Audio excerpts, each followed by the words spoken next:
Hi, welcome to Suman TV. So presently we have Dr. Anil Kumar Garu, cardiologist.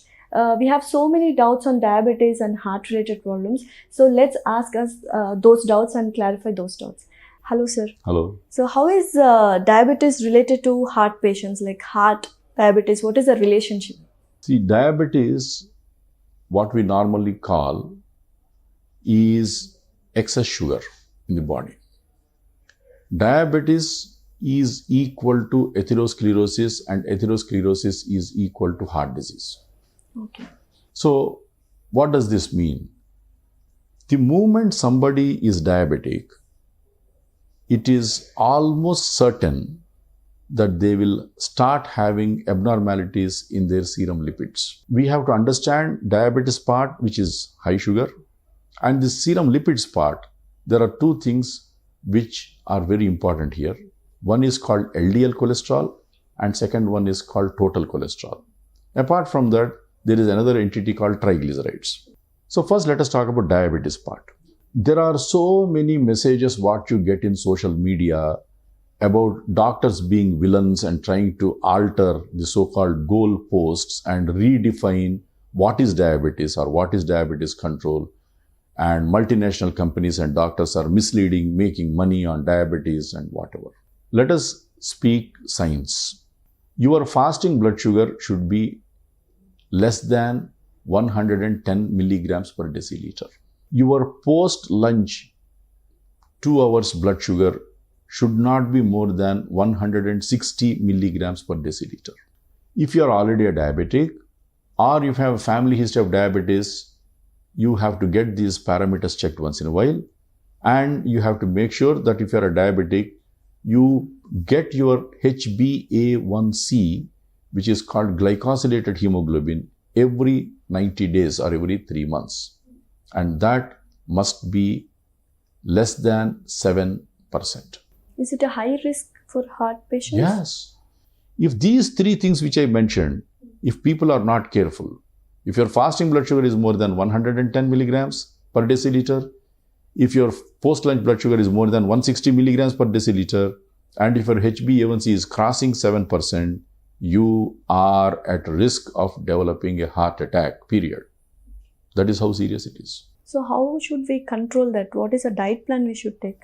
So, what we should understand is, in the initial stages, as well as in the established diabetics, dietary factors do play a role. Now, this diet part is a big controversy.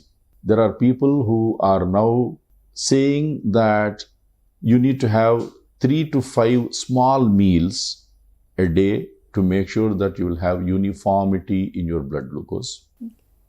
There are equally vehemently opposing groups in scientific literature who would say you can't have more than 2 meals a day, which is called intermittent fasting, and you need to have 16-hour gap between your last meal, usually the dinner, and the next meal.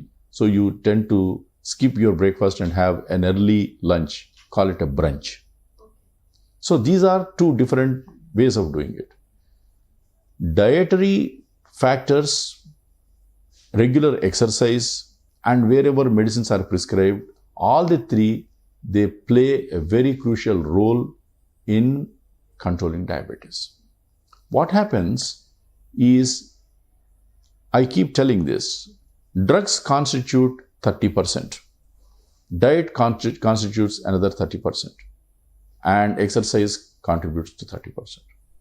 So, unless you give importance to all the three, diabetes treatment is going to be difficult.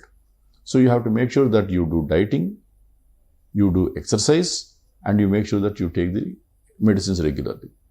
The problem is people who start taking medicines will ignore dieting and exercise.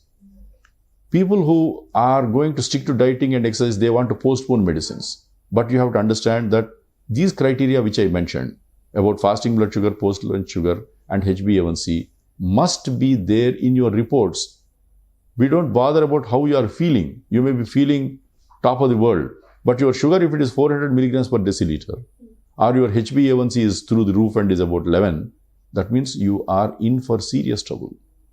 Because the problem with diabetes is in the initial almost 5 to 8 years, it does not produce major symptoms. Somebody may be losing weight, somebody may be drinking an extra glass of water, somebody may feel slight increase in their thirst and therefore they have some gulp of water, or somebody may have slightly increased intake of food. But that is something which you'll brush aside because it's not major. But meanwhile, damage would have started already. So this is part A, diabetes, sugars, what we mentioned. Part B, diabetes is equal to cholesterol problems. Which is again leading to heart Correct. problems. Correct. So that's the reason why we have to understand about the cholesterol. The problem with many diabetics in the world, and unfortunately with some doctors as well, is we don't educate our people, our patients, and tell them what is it they should be looking for. So 3 things which they should look for in diabetes I mentioned to you: fasting sugar, post-lunch sugar, HbA1c. Make sure you get your HbA1c every 90 days or every 3 months and make sure that it is under control. Don't say we have been taking these medicines, whatever doctor has prescribed, I am feeling all right. No. And what if they have like glucometer every day Yes. there? Is it accurate? Yeah, it is accurate. Gone are those days where people say domiciliary measurements of blood pressure or blood sugar are not accurate. These days you have got very good machines, Machineries. you have got very good technology, so they are very dependable. So it's not that they have to test every day. The doctors will advise you how frequently you must be doing it. So if you are an established diabetic, if you are able to control that for the parameters which I mentioned, that should be good enough.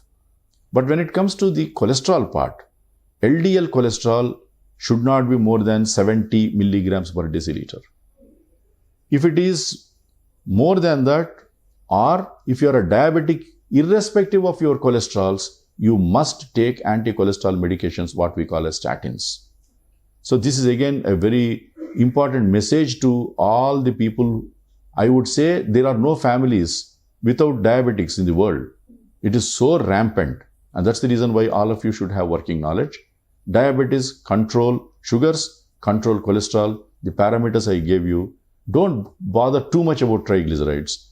HDL cholesterol, there is not much you can do. So once you take care of these things, your heart is safe. So we need to maintain weight, Yes. and we have to take medications, Correct. and we have to go for regular checkups. Correct. This is what you're telling. Thank you That's so it. much. Thank you. If you like this video, please like, share, comment, and subscribe to our channel.